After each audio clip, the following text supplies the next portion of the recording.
तो सबसे पहले हम लोग जाने कि बिहार दिवस कब मनाई जाती है। तो यह प्रश्न ये है कि प्रत्येक वर्ष जो है बिहार दिवस मार्च महीने के 22 तारीख को, यानी ऑप्शन सी करेक्ट आंसर है कि 22 मार्च को प्रत्येक वर्ष बिहार दिवस मनाई जाती है। यानी इसी तिथि को बिहार जो है एक अलग बंगाल से अलग प्रांत के रूप में बिहार का ये हुआ। तो इस वर्ष इसलिए जो है प्रत्येक वर्ष 22 मार्च को बिहार दिवस मनाया जाता है। और अगर हम बात करें 22 मार्च के तिथि की, तो 22 मार्च को एक और दिवस मनाया जाता है जिसको हम लोग विश्व जल दिवस के नाम से जानते हैं, जो कि 22 मार्च को ही प्रत्येक वर्ष मनाया जाता है। अगले प्रश्न की ओर बढ़ते हैं। सवाल नंबर दूसरा है हमारे स्क्रीन पर कि बिहार का भौगोलिक विस्तार किस अक्षांश और देशांतर के बीच है। अगर हम लोग बात करें तो पूरे भारत की, तो भारत जो है वो उत्तरी अक्षांश और पूर्वी देशांतर में स्थित है। तो स्वाभाविक है कि बिहार भी जो है उत्तरी अक्षांश और पूर्वी देशांतर में ही स्थित होगा। तो ऐसे में बिहार का अक्षांश और देशांतर जो है वो ये है कि बिहार 24 डिग्री 30 मिनट उत्तरी अक्षांश से लेकर के 27 डिग्री 30 मिनट उत्तरी अक्षांश के बीच स्थित है, और 83 डिग्री से लेकर के 88 डिग्री तक पूर्वी देशांतर, जो कि लगभग में मान है, यहाँ मिनट में दिया है, सेकेंड में भी आएगा, लेकिन लगभग में पूछा जा रहा है। तो ऑप्शन ए यहाँ पर करेक्ट आंसर हो जाएगा कि बिहार का जो अक्षांशीय रूप से विस्तार है वो लगभग 3 डिग्री का है और देशांतरीय रूप से लगभग 5 डिग्री का विस्तार है। अगले प्रश्न की ओर बढ़ते हैं। सवाल है कि बिहार की सीमा किन राज्य और देशों से मिलती है। तो बिहार की अगर सीमा की बात की जाए तो बिहार जो है यह भारत के, समझिए तो पूर्वी छोर या उत्तर से पूरब शुरू होने से, उत्तर पूरब शुरू होने से पहले छोर में स्थित है। तो यहाँ पर उत्तरी सीमा पर स्थित है, जिसमें बिहार के उत्तर में नेपाल है जो कि एक अलग देश है, और उसके बाद जो बिहार के अन्य राज्य है, भारत के अन्य राज्य जो बिहार के सीमा से लगते हैं, जैसे उत्तर में नेपाल, दक्षिण में झारखंड और पूरब में पश्चिम बंगाल तथा पश्चिम में उत्तर प्रदेश। तो यहाँ पर ऑप्शन तीसरा का एक करेक्ट आंसर हो जाएगा कि बिहार की सीमा उत्तर प्रदेश, झारखंड, पश्चिम बंगाल और नेपाल से लगती है। अगले प्रश्न की ओर बढ़ते हैं। सवाल है कि बिहार का कुल भौगोलिक क्षेत्रफल कितना है। बिहार का अगर भौगोलिक क्षेत्रफल की बात की जाए तो बिहार का भौगोलिक क्षेत्रफल है 94,163 वर्ग किलोमीटर। बिहार का भौगोलिक क्षेत्रफल कितना है? 94,163 वर्ग किलोमीटर है, यानी ऑप्शन बी करेक्ट आंसर है। बिहार अगर क्षेत्रफल के हिसाब से देखें तो भारत का 12वां बड़ा राज्य है, और जनसंख्या की दृष्टि से बिहार जो है भारत का तीसरा बड़ा राज्य है। और अगर भारत के सभी राज्यों में जो क्षेत्रफल की दृष्टि से सबसे बड़ा राज्य है वह है राजस्थान, और जनसंख्या की दृष्टि से भारत में जो सबसे बड़ा राज्य है वह है उत्तर प्रदेश। बिहार की स्थिति क्षेत्रफल की दृष्टि से 12वां और जनसंख्या की दृष्टि से तीसरा, तथा जनसंख्या घनत्व की बात की जाए कि 1 वर्ग किलोमीटर में सबसे अधिक लोग रहने की बात, तो जनसंख्या घनत्व की दृष्टि से बिहार की स्थिति प्रथम है, यानी यहाँ 1 वर्ग किलोमीटर में 1106 लोग के लगभग निवास करते हैं। और ये आंकड़े जो हैं जनसंख्या के आंकड़े ये 2011 के जनगणना के अनुसार है, उसके बाद से अभी जनगणना नहीं हुए हैं। अगले वर्ष 2026 में जाति आधारित जनगणना शुरू होने हैं, जो भारत सरकार के कैबिनेट से पास हो चुका है। तो फिर आंकड़े बदल जाएंगे, जो है जनसंख्या के आंकड़े या अन्य जो भी आंकड़े हैं वो 2026 के बाद 27 में जो जनगणना होगा 26 से शुरू होकर के, और उसके जब रिपोर्ट्स आएंगे तो फिर ये आंकड़े बदल जाएंगे। अगले प्रश्न की ओर बढ़ते हैं। सवाल है कि बिहार के उत्तर से दक्षिण की लंबाई कितनी है। तो बिहार की जो उत्तर से दक्षिण की लंबाई है वह 345 किलोमीटर है। जी हाँ, नॉर्थ टू साउथ इसकी लंबाई कितनी है? 345 किलोमीटर है। ऑप्शन डी करेक्ट आंसर है। और अगर पूरब से पश्चिम की बात की जाए तो 483 किलोमीटर है। ये भी याद रखिएगा। बिहार के मैप को आप देखिए, और इसमें उत्तर से दक्षिण की जो लंबाई है वो 345 किलोमीटर है, और पूरब से पश्चिम की जो लंबाई है वो 483 किलोमीटर है। दोस्तों, हम महत्वपूर्ण सवालों को इसमें कवर किए हैं, जो कि परीक्षा की दृष्टि से बहुत लाभकारी साबित होने वाला है। इसलिए आपसे रिक्वेस्ट है कि अगर आप हमारे चैनल पर अब तक नए हैं, चैनल को सब्सक्राइब नहीं किया है तो प्लीज़ चैनल को सब्सक्राइब करते हुए बेल आइकन को दबा लीजिए ताकि अगला हर अपडेट्स आप तक सबसे पहले पहुंचे। अगले प्रश्न की ओर बढ़ते हैं। सवाल है कि बिहार का कौन सा जिला नेपाल सीमा से सटा हुआ नहीं है। तो बिहार के जो ज़िले नेपाल से लगते हैं, जैसे बिहार के ज़िला जो है चंपारण है, सीतामढ़ी है, किशनगंज है, सुपौल है, ये सारे ज़िला जो है बिहार का ये नेपाल की सीमा से सटे हुए ज़िले हैं। लेकिन अगर बात की जाए गया जी ज़िले, हालांकि गया नाम था, इसी वर्ष जो है पिछले महीने इसका नाम में जो है जी लगाया गया है गया जिला के नाम में। तो अब जो है नया नाम उच्चारित जो होगा वह गया जी होगा, इसलिए आप लोग कंफ्यूज नहीं होइएगा कि गया जी जिला जो है वो नेपाल की सीमा से नहीं सटता है, क्योंकि यह बिहार के उत्तरी एरिया में यह जिला स्थित नहीं है, यह नेपाल की सीमा से नहीं सटता है। अगला सवाल है कि बिहार का राजकीय भाषा क्या है। तो बिहार के राजकीय भाषा की अगर बात की जाए तो दोस्तों बिहार की राजकीय भाषा जो है प्रथम वह हिंदी है और दूसरी राजकीय भाषा के रूप में जो दर्जा प्राप्त है वह उर्दू को है। तो हिंदी व उर्दू दोनों हम कह सकते हैं ऑप्शन में है। तो और अगर प्रथम राजकीय भाषा की बात आएगी तो वह हिंदी है और दूसरी राजकीय भाषा उर्दू है। अगले प्रश्न की ओर बढ़ते हैं। सवाल है कि मूल रूप से बिहार शब्द का अर्थ क्या है। तो बिहार हम सभी जानते हैं कि बिहार जो है बौद्ध गौतम बुद्ध की धरती मानी जाती है, बुद्ध की धरती रही है। तो बिहार जो है विहार शब्द से बना है, विहार शब्द से, और विहार का अर्थ होता है रहने का स्थल।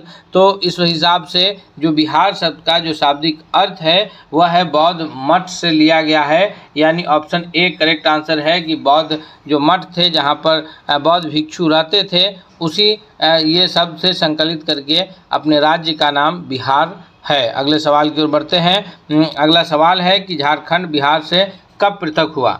तो अगर हम लोग बिहार के पृथक की बात करें तो 1912 में जो है बिहार बंगाल से अलग हुआ, 1936 में बिहार से उड़ीसा अलग हुआ और उसके पश्चात 15 नवंबर 2000 ईस्वी को, कब 15 नवंबर 2000 ईस्वी को बिहार से झारखंड राज्य एक अलग राज्य के रूप में अलग हुआ। इस प्रकार यहाँ पर ऑप्शन 9 का ए करेक्ट आंसर है कि बिहार जो है वह 15 नवंबर 2000 को झारखंड बिहार से अलग हो गया था, पृथक हो गया था। ऑप्शन ए सही जवाब है। अगला सवाल है कि बिहार और उड़ीसा का विभाजन कब हुआ। तो बिहार और उड़ीसा के विभाजन की अगर बात की जाए तो बिहार और उड़ीसा का जो विभाजन है यह कब हुआ था। यह विभाजन जो हुआ था ये ऑप्शन 10वां नंबर प्रश्न के लिए जो सही उत्तर है ऑप्शन बी है कि 1936 में बिहार और उड़ीसा का विभाजन हुआ है। अगले प्रश्न की ओर बढ़ते हैं। इससे पहले हम फिर आपसे एक बार रिक्वेस्ट करते हैं दोस्तों कि अगर नए हैं तो प्लीज़ चैनल को सब्सक्राइब कीजिए और अगर यह क्लास आपको पसंद आ रहा है तो दोस्तों के बीच शेयर कीजिए ताकि सभी लोग इससे फ़ायदा उठा सकें। नंबर 11 है कि भारत का जो चंद्रयान 3 था यह कब लैंड हुआ था। तो चंद्रमा के साउथ पोल पर भारत का जो चंद्रयान 3 है यह 23 अगस्त 2023 को, कब 23 अगस्त 2023 को लैंड हुआ था, सफल लैंडिंग हुआ था। और इसी खुशी में भारत ने जो यह अचीवमेंट हासिल किया है, इस खुशी में इस तिथि को यानी 23 अगस्त को अब प्रत्येक वर्ष जो है यह मनाने का फैसला लिया गया। क्या? राष्ट्रीय अंतरिक्ष दिवस। प्रत्येक वर्ष राष्ट्रीय, याद रखिएगा प्रश्न बन सकता है कि अंतरिक्ष दिवस जो है कब मनाया जाता है। तो राष्ट्रीय अंतरिक्ष दिवस मनाने का जो फैसला है यह 23 अगस्त 2023 को रखा गया है। सवाल अगला है कि भारत में अंग्रेज़ों की पहली विजय कौन सी थी। भारत में जो अंग्रेज़ों की अगर पहली विजय की बात की जाए शुरुआती दौर में तो वह 1757 में हुआ प्लासी का युद्ध है। कब हुआ था? 1757 में। एग्जैक्ट तिथि की अगर बात करें तो 23 जून 1757 की तिथि है, 23 जून 1757, जिसमें जो है रॉबर्ट क्लाइव लड़े थे अंग्रेजी ईस्ट इंडिया कंपनी की ओर से। कौन था? रॉबर्ट क्लाइव था। और जो है भारतीय ये में बंगाल के नवाब सिराजुद्दौला, बंगाल के नवाब कौन थे? सिराजुद्दौला थे। और ये लड़ाई हुई कहाँ? प्लासी में, जो कि ये बंगाल में पड़ता है। और उसमें जो है मीर जाफ़र के द्वारा ये किया गया था, जिसके कारण सिराजुद्दौला जो है इस लड़ाई में हार गए। और उसके बाद जो है समझिए तो अंग्रेजी शासन का शुरुआत बंगाल के द्वारा शुरू हुआ। अगला है कि बक्सर के युद्ध में अंग्रेज़ों का नेता कौन थे? तो बक्सर के अगर युद्ध की बात करें तो बक्सर का युद्ध लड़ा गया है 23 अक्टूबर 1764 को, जो कि बिहार के बक्सर में लड़ा गया है। बक्सर जिला अभी भी बिहार में स्थित है बक्सर नाम से। तो ये 23 अक्टूबर 1764 ईस्वी को, और इसमें जो है अंग्रेजी सेना का नेतृत्व कर रहे थे Hector Munro. Option B correct answer है। और भारत की ओर से जो थे तो 3 ये लोगों की सेना लड़ रही थी। बंगाल के नवाब मीर कासिम, क्या नाम था? बंगाल के नवाब मीर कासिम। अवध, जो अभी आधुनिक लखनऊ का क्षेत्र है, अवध के नवाब थे शुजाउद्दौला। शुजाउद्दौला अवध के नवाब। और जो मुगल बादशाह थे वो थे शाह आलम द्वितीय। कौन थे? शाह आलम द्वितीय। और इन तीनों की जो संयुक्त सेनाएं थी ये भी हेक्टर मुनरो की सेना से हार गई। और उसके बाद 1764 के पश्चात 1765 में मुगल बादशाह के साथ जो है अंग्रेजों ने इलाहाबाद की संधि की थी। अगले प्रश्न की ओर बढ़ते हैं। सवाल नंबर 14 है कि तूतीकोरिन में स्वदेशी आंदोलन का नेतृत्व किसने किया? तूतीकोरिन जो है यह तमिलनाडु में स्थित राज्य जगह है। यहाँ पर जो नेतृत्व है बीओ चिदम्बरम पिल्ले के द्वारा किया गया था। अगले सवाल की ओर बढ़ते हैं। सवाल नंबर 15 है कि सिंधु घाटी सभ्यता का सबसे बड़ा स्थल कौन सा है? जी हाँ दोस्तों, तो सिंधु घाटी सभ्यता की अगर बात की जाए सबसे बड़े स्थल की, तो सिंधु घाटी सभ्यता का जो सबसे बड़ा स्थल है वैसे तो मोहनजोदड़ो है, लेकिन मोहनजोदड़ो जो है यह आधुनिक रूप से पाकिस्तान में स्थित है। तो और हड़प्पा और मोहनजोदड़ो ये दोनों पाकिस्तान में स्थित है। इसलिए अगर भारत की बात की जाएगी तो भारत में हरियाणा में स्थित राखी गढ़ी जो है यह सबसे बड़ा स्थल है। तो यहाँ पर चूँकि पूछा जा रहा है सिंधु घाटी सभ्यता का, तो इसलिए ऑप्शन ए करेक्ट आंसर हो जाएगा कि मोहनजोदड़ो है। अगर भारत में पूछा जाए तो राखी गढ़ी हो जाएगा। अगर आपसे ये पूछा जाए कि मोहनजोदड़ो का अर्थ क्या है तो मृतकों का टीला है। और अगर लोथल की बात की जाए तो लोथल जो है सिंधु घाटी सभ्यता का बंदरगाह नगर था, जो कि भोगवा नदी के तट पर स्थित गुजरात राज्य में स्थित है। अगले प्रश्न की ओर बढ़ते हैं। अगर सवाल है कि अशोक ने किस युद्ध के बाद बौद्ध धर्म अपनाया? यानी उससे पहले जो है अगर बात की जाए कि अशोक बौद्ध धर्म अपनाने से पहले कौन से धर्म को मानते थे, तो अशोक के सम्राट के द्वारा जो है बौद्ध धर्म अपनाने से पहले ये मानते थे आजीवक संप्रदाय को मानते थे।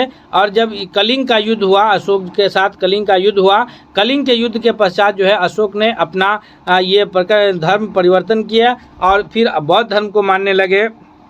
और इतना ही नहीं बल्कि बौद्ध धर्म के प्रचार प्रसार के लिए अपने बेटे महेंद्र और बेटी संघमित्रा को श्रीलंका भेजे थे।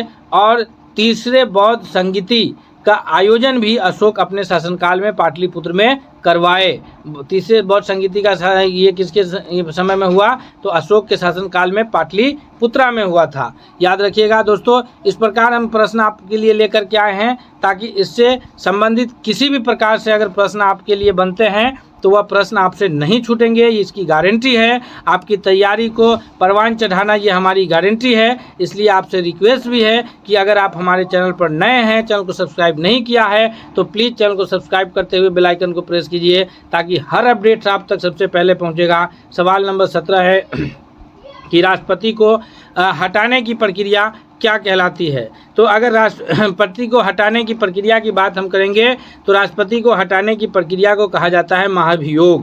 क्या कहते हैं? महाभियोग। और यह वर्णन कहाँ है? तो भारतीय संविधान के अनुच्छेद 61 में इस बात का वर्णन है। कितना में? अनुच्छेद 61। अनुच्छेद 61-61 में इस बात का वर्णन है कि महाभियोग के द्वारा राष्ट्रपति को उसके पद से हटाया जा सकता है। महाभियोग लाने के लिए 1/4 यानी 1/4 सदस्यों का सहमति होना चाहिए, तब महाभियोग आएगा। और महाभियोग जो है ये 2/3 बहुमत से, कितने बहुमत से पास होगा? तो महाभियोग पास करने के लिए 2/3 बहुमत का होना आवश्यक है। यानी अगर 100 लोग हैं तो उसमें से 66 लोगों को उसके साथ होना होगा, तब जाकर के महाभियोग पारित होगा। वैसे भारत में अभी किसी भी राष्ट्रपति पर महाभियोग नहीं लाया गया है, हालांकि संविधान में इसका प्रस्ताव मौजूद है। कहाँ? अनुच्छेद 61 में। बहुमत कैसा होना चाहिए? 2/3। कौन लाएगा? तो भारतीय संसद लोकसभा के द्वारा यह महाभियोग लाया जाएगा। अगला प्रश्न है, और अगर जो है महाभियोग के द्वारा सुप्रीम कोर्ट के जज को भी हटाने का प्रावधान है, जो कि 124 क में इसका वर्णन है। अगले प्रश्न की ओर बढ़ते हैं। सवाल है कि पटना हाई कोर्ट की स्थापना कब हुई? 18वां नंबर प्रश्न है हमारे स्क्रीन पर कि पटना हाई कोर्ट की स्थापना जो है कब हुई है। तो पटना में हाई कोर्ट की स्थापना 1916 में हुई है, यानी ऑप्शन बी 18वां नंबर प्रश्न का ऑप्शन बी उत्तर जाना जाएगा। अगले प्रश्न की ओर बढ़ते हैं। सवाल है कि भारत में G20 शिखर सम्मेलन 2023 का आयोजन कहाँ हुआ है।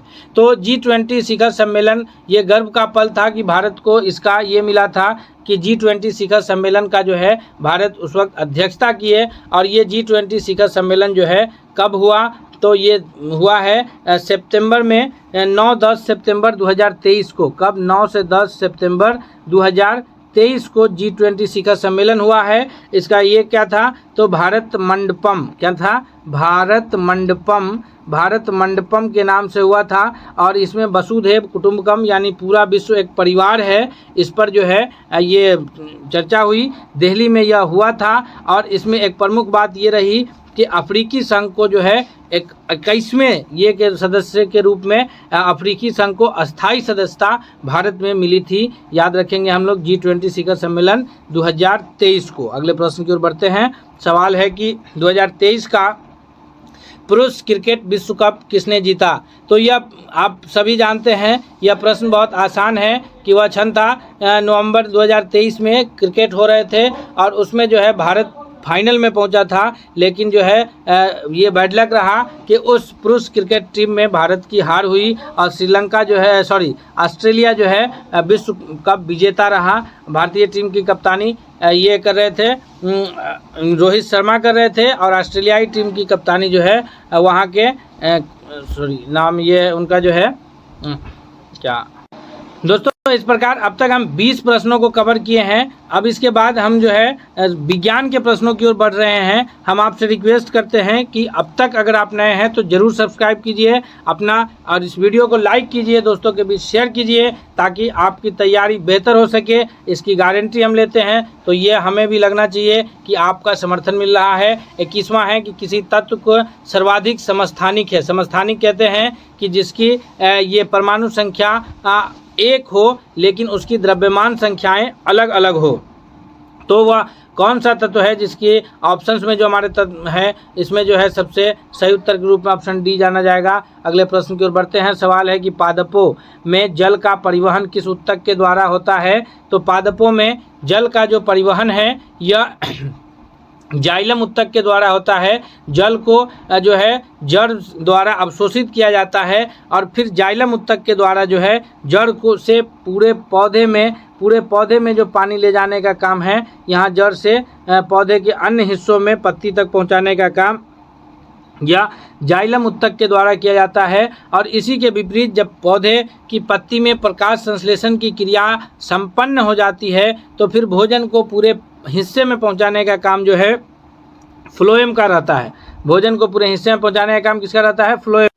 सवाल नंबर 23 है कि हृदय की मांसपेशी को किस नाम से जानते हैं। तो हृदय यानी हार्ट, दिल की मांसपेशी को जो है कार्डियक मांसपेशी के नाम से जानते हैं। ऑप्शन सी करेक्ट आंसर है। सही उत्तर के रूप में ऑप्शन सी जाना जाएगा। अगला नंबर सवाल है कि ग्लूकोज को ऊर्जा में बदलने की क्रिया को क्या कहते हैं। तो ग्लूकोज जो है यह भोजन का मुख्य ये है, इससे हमें ऊर्जा की प्राप्ति होती है। इसका जो अगर रासायनिक सूत्र की बात की जाए तो C6H12O6 जो है रासायनिक सूत्र है। और इसको ऊर्जा में बदलने, एनर्जी में चेंज करने की जो प्रक्रिया है यह श्वसन के द्वारा होता है। हम लोग जो सांस लेते हैं तो हम ऑक्सीजन जो हमारा ये ऑक्सीजन के द्वारा सांस लिया जाता है, तो फिर माइटोकॉन्ड्रिया में जो है कोशिका के माइटोकॉन्ड्रिया में ग्लूकोज टूटता है और उससे हमें ऊर्जा मिलता है। और उसके बाद कार्बन डाइऑक्साइड गैस जो है अलग हम श्वास के द्वारा छोड़ देते हैं और H2O जो है हमारा फिर उत्सर्जित होकर के पसीना एवं अन्य मार्ग से बाहर आ जाते हैं। तो ये है हमारा ये ऊर्जा की प्राप्ति जो है यह श्वसन के द्वारा होता है। और किससे होता है? तो ग्लूकोज से। और कहाँ होता है? तो माइटोकॉन्ड्रिया में, इसीलिए माइटोकॉन्ड्रिया को ऊर्जा गृह कहा जाता है। सवाल है कि परमाणु का न्यूनतम द्रव्य, यहाँ पर द्रव्य का अर्थ जो है लिक्विड नहीं है, लिक्विड के लिए द्रव शब्द इस्तेमाल होता है, आप कंफ्यूज नहीं होंगे। यहाँ पर द्रव्य का मतलब हो गया कि उसका मतलब वो पदार्थ, यहाँ पर द्रव्य का मतलब हो गया कि न्यूनतम द्रव्य यानी पदार्थ भार किसका होता है, किस पदार्थ का भार न्यूनतम होता है। तो परमाणु के जो 3 मौलिक कण हैं, इलेक्ट्रॉन, प्रोटॉन और न्यूट्रॉन, याद रखिएगा कौन कौन, इलेक्ट्रॉन, प्रोटॉन और न्यूट्रॉन। अब तीनों का नाम भी याद रखिए। प्रोटॉन है जो नाभिक में रहता है, इसकी खोज गोल्डस्टीन किए हैं। न्यूट्रॉन है जो नाभिक में रहता है, इसकी खोज जेम्स चैडविक किए हैं। इलेक्ट्रॉन है ये नाभिक के चारों ओर कक्षाओं में चक्कर काटते रहते हैं और इसकी खोज जो है जे थॉमसन किए हैं। तो प्रोटॉन और न्यूट्रॉन में वजन होता है, लेकिन इलेक्ट्रॉन में किसी प्रकार का कोई वजन नहीं होता है। इसका भार जो है न्यूनतम होता है, 9 के बराबर होता है, निग्लिजिबल माना जाता है। 1/1840 हाइड्रोजन के 1/1840वां भाग के बराबर होता है। सोचिए कितना नगण्य होता है। अगले प्रश्न की ओर बढ़ते हैं। सवाल नंबर 26 है कि न्यूटन का तीसरा नियम किस पर आधारित है। न्यूटन ने गति का 3 नियम दिया था। न्यूटन का प्रथम गति नियम जड़त्व का नियम कहलाता है। उसके कारण उसका यह है कि अगर कोई वस्तु विराम में है तो ये विराम में रहना चाहेगा, गति में है तो गति में रहना चाहेगा, जब तक उस पर कोई बाहरी असंतुलित बल कार्य न करे। जैसे ऑप्शन सी है, ये न्यूटन के गति का प्रथम नियम को परिभाषित कर रहा है। ऑप्शन बी जो है ये न्यूटन के गति के दूसरे नियम को परिभाषित कर रहा है कि F = मास इंटू एक्सीलरेशन, यानी फोर्स = बल बराबर द्रव्यमान गुने त्वरण। और न्यूटन के गति का जो तीसरा नियम है वो ऑप्शन ए उसको परिभाषित कर रहा है कि प्रत्येक क्रिया के बराबर और विपरीत प्रतिक्रिया होती है। तो जो है ये न्यूटन के गति का तीसरा नियम को परिभाषित कर रहा है। अगले प्रश्न की ओर बढ़ते हैं। सवाल है 27वां की मनुष्य की आँख किस सिद्धांत पर काम करती है। तो मनुष्य की आँख में लेंस रहता है और वो पूरी तरह से अपवर्तन के सिद्धांत पर काम करती है, अर्थात अपवर्तन। ऑप्शन ए इसका 27वां का करेक्ट आंसर हो जाएगा। नेक्स्ट प्रश्न है कि पादप में भोजन का स्थानांतरण किससे होता है। दोस्तों अभी हम शुरू में आपको बताए हैं जब विज्ञान का प्रश्न शुरू कर रहे थे तो कि पादप में जो भोजन का स्थानांतरण है वो जाइलम के एगेंस्ट एक और उत्तक है। क्या नाम है आप कमेंट करके बताइए। तो वह नाम अगर आप कमेंट नहीं कर पा रहे हैं तो जान लीजिए, फ्लोएम है। ऑप्शन ए करेक्ट आंसर है। जाइलम के द्वारा पानी का संवहन होता है और फ्लोएम के द्वारा भोजन का स्थानांतरण एक जगह से दूसरी जगह होता है। अगले प्रश्न की ओर बढ़ते हैं। सवाल नंबर 29 है कि कौन सा विटामिन रक्त का थक्का ब्लड क्लॉटिंग बनाने में सहायक होता है।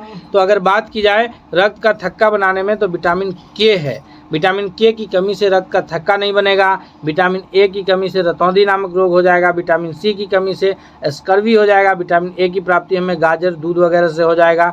विटामिन सी की प्राप्ति हमें ये खट्टे फल वगैरह से हो जाएगा, जैसे नींबू संतरा है। विटामिन डी है जिसकी कमी से रिकेटस नामक रोग होंगे और इसकी प्राप्ति जो है हमें सूर्य के धूप से हो जाता है। अगले प्रश्न की ओर बढ़ते हैं। सवाल 30वां है कि प्रकाश का वेग कितना है। तो प्रकाश का जो वेग है निर्वात में मापा जाता है जनरली। तो ये निर्वात में जो प्रकाश का वेग है वो 3 लाख किलोमीटर पर सेकेंड है, यानी 3 × 10⁸ मीटर पर सेकेंड होगा, क्योंकि किलोमीटर को जब हम लोग मीटर में बदलेंगे तो उसके पावर मतलब 1000 से गुना होगा। तो 3 × 10⁸ मीटर पर सेकेंड हो जाएगा। अगले प्रश्न की ओर बढ़ते हैं। सवाल है कि विश्व पर्यावरण दिवस कब मनाया जाता है। तो विश्व पर्यावरण दिवस जो है ये प्रत्येक वर्ष 5 जून को मनाया जाता है। कब मनाया जाता है? 5 जून को। 15 अगस्त को भारतीय स्वतंत्रता दिवस मनाया जाता है। 2 अक्टूबर को जो है गांधी जयंती है। गांधी जी जो है 2 अक्टूबर 1869 को गांधी जी पैदा हुए थे। 22 अप्रैल को जो है विश्व पृथ्वी दिवस के रूप में मनाया जाता है। अगले प्रश्न की ओर बढ़ते हैं। सवाल है कि राष्ट्रीय युवा दिवस कब मनाते हैं। तो प्रत्येक वर्ष राष्ट्रीय युवा दिवस जो है ये इनके जन्म दिवस पर स्वामी विवेकानंद के जन्म दिवस पर 12 जनवरी को मनाया जाता है। Option A correct answer. अगले प्रश्न की ओर बढ़ते हैं। सवाल है कि राष्ट्रीय विज्ञान दिवस प्रत्येक वर्ष कब मनाया जाता है। तो राष्ट्रीय विज्ञान दिवस जो है यह प्रत्येक वर्ष 28 फरवरी को मनाया जाता है। ऑप्शन ए करेक्ट आंसर है। और 15 जनवरी ये 5 जून को विश्व पर्यावरण दिवस मनाया जाता है। 14 नवंबर को जो है बाल दिवस मनाया जाता है, याद रखिएगा। अगले सवाल की ओर बढ़ते हैं। सवाल है कि राष्ट्रीय मतदाता दिवस जो है भारत में कब मनाया जाता है। तो भारत में राष्ट्रीय मतदाता दिवस जो है ये प्रत्येक वर्ष 25 जनवरी को गणतंत्र दिवस से एक दिन पहले राष्ट्रीय मतदाता दिवस मनाया जाता है। नेक्स्ट प्रश्न है कि विश्व महिला दिवस कब मनाया जाता है। तो यह सभी जानते हैं कि विश्व महिला दिवस जो है यह प्रत्येक वर्ष 8 मार्च को मनाते हैं। 1 मार्च को मई दिवस या फिर मजदूर दिवस लेबर डे के रूप में मनाया जाता है। मजदूर दिवस 21 जून को जो है यह विश्व योग दिवस मनाया जाता है, याद रखिएगा। अगला प्रश्न है कि भारत का सबसे बड़ा नमक का मैदान कौन सा है। दोस्तों अब हम जो है ये इस सेट के आखिर में आ चुके हैं। अब हम फिर आपसे एक बार रिक्वेस्ट करते हैं कि अगर आप हमारे चैनल पर नए हैं तो ज़रूर सब्सक्राइब कीजिए। अगर आपको यह वीडियो पसंद आ रहा है तो दोस्तों के बीच शेयर कीजिए। आप एक वीडियो को लाइक दीजिए। अपना सवाल है कि भारत का सबसे बड़ा नमक का मैदान कौन सा है। तो भारत के नमक का मैदान सबसे बड़ा रन ऑफ कच्छ, जो कि गुजरात में कच्छ का रन के नाम से जानते हैं, ये पूरा एक तरह से नमक का मैदान है।